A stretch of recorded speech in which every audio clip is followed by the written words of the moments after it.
Now, right out of the gate, we started funding research in agile as well as development projects, and we've got about 40 projects that we're funding at this point in time. Now we're ready to be launching projects with our consortium partners. What we've got now is 7 projects ready to launch with some really interesting themes. Modern medical devices really need software to perform the complex functionality that we're building into them.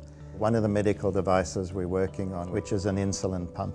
So the insulin pump is designed so that it actually supplies insulin to people who wouldn't normally manufacture it in their bodies. And we start identifying hazards that would occur and things that we can predict would happen.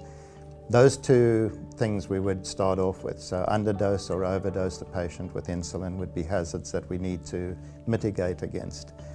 Our project is called Analytics as a Service. The idea of the project is that people like medical professionals, business professionals, scientists, a lot of the decision making they have to do now is based on doing analysis of data, and usually a really large amount of data. And so it's a very complex task, and what we're looking to do is help them complete that task by giving them support to make it easier for them to do it, by sort of hiding a lot of the technical complexity that they would otherwise have to deal with. When we started to do this work, we were able to have access to IBM researchers to work with a product before it came to market, which is now in the market and known as InfoSphere Streams. We're using that in real time to have it as the engine that analyses the sheer volume of patient data. So what we're trying to do here in our projects at the University of Ottawa in the context of SOSCIP is to work on keeping data on the cloud confidential and private. And how we propose to do it is to essentially mask the data, so when it goes to the cloud, it goes in these kind of digital envelopes. The computers that touch it, so to speak, actually don't see the values. They work on the masked data. That's how they do their computation, and they send a masked result to the data owner, who can then peel off the mask and get the result they need. Well, the SOSCIP project that I've just begun to develop is one that's focused on the Grand River Basin of Ontario, Southern Ontario. It's an extremely important watershed in Ontario, and the goal in this project is to try to understand better the impact of long-time scale climate change on this area in terms of water resources. So you'll understand that large-scale climate modeling really delivers results on a spatial scale of maybe 100 to 200 kilometers, and that resolution, that degree of spatial resolution, is just not adequate for the purpose of policy development.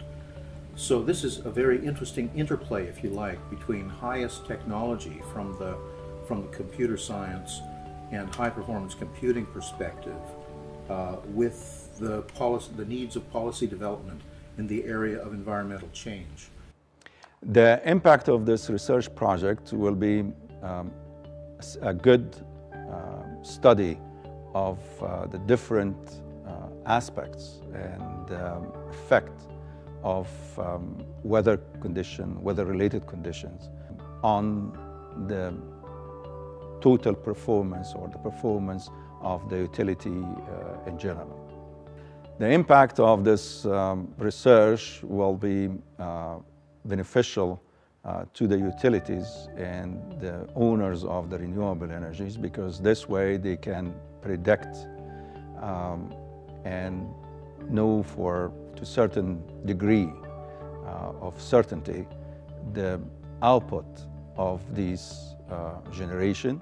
The tools that IBM is providing us with are exactly what we need to be able to take these colossal data sets and make sense of them in an automated way. We generate terabytes of data, images of blood flow in the brain, and we'd like to turn that into some sort of model of how the brain is working. The computational resources that we're getting will allow us to automate that analysis to a point where we can hopefully boil down what we see into simple models. We think we've got great timing here. A lot of these problems, you could argue, have been with us for a while, but the combination of technologies and skills that have come together are really a magic moment for us. If you take the high compute capacity both the processing capacity and the agile computing technologies, and combine them with the ability to work on big data problems, those problems which are defined by lots of volume and velocity of data. We've really got a special situation. Now you add the skills embodied in all the PhDs coming from the universities and their own expertise, and we think we've got a unique combination that can really start to solve some of these problems and propel Canada forward relative to its national competitiveness and innovation.